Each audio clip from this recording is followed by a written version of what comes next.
ఆ విశ్వనాథ్కి ఇప్పుడు బాగా బుద్ధొచ్చుంటుంది. అసలు బంధాలు బంధుత్వాలు ఎవరు వద్దు అనుకుని ఏకాకిలా బతికితే ఇలానే ఉంటుంది. శకుంతల, జైకి పెళ్లి కుదరలేదని బాధపడాలి కానీ విశ్వాకి బుద్ధొచ్చిందని నీ ఇగో సాటిస్ఫై అయ్యేలా మాట్లాడడం కరెక్ట్ కాదు. నాది మీ అంత బ్రాడ్ మైండ్ కాదులేండి. వీరు అయినా వాళ్ల ఫ్యామిలీ గురించి మనమంతా గ్యాదర్ అయ్యి మాట్లాడుకోవడం ఎందుకు? అసలు విషయం వేరే ఉంది పెద్దమ్మా. ధైర్యంగా చెప్పు వీరు, అంతా నీ నిర్ణయమే కదా. అత్తయ్య గారు, మనం అందరం ఒకే కుటుంబం కదా.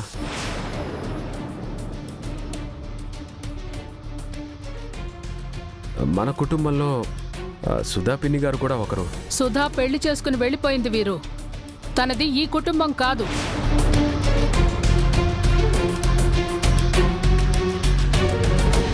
నాకు కూడా పెళ్ళైపోయింది. అయితే నేను కూడా ఈ కుటుంబంలో మనిషిని కాదా అమ్మా?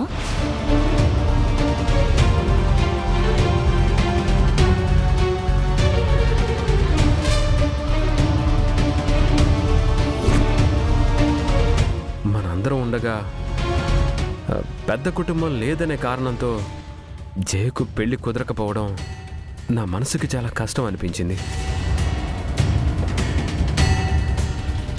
అందుకే మనం అంతా ఒకే కుటుంబం అని తెలిసేలా జయ నిశ్చితార్థాన్ని మన ఇంట్లోనే మీ చేతుల మీదుగా జరిపించాలని సుధపిన్నికి మాటిచ్చాను. వీరు ఎవరిని అడిగి మాటిచ్చావు?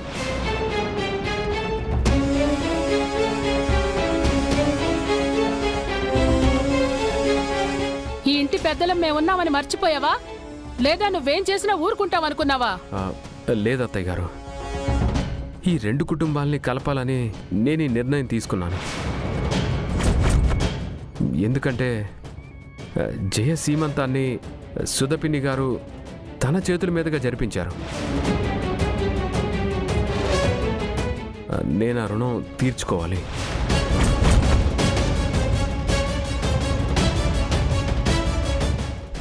అందుకే జయ నిశ్చితార్థాన్ని మన ఇంట్లోనే జరిపించాలనుకున్నాను.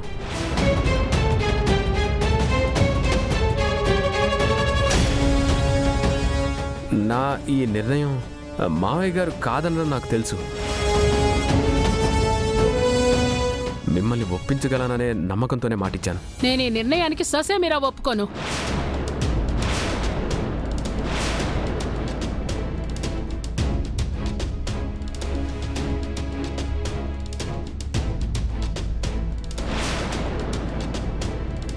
నువ్వేం చెప్పినా వింటాను వీరు, కానీ ఒక్క విషయంలో మాత్రం వినను.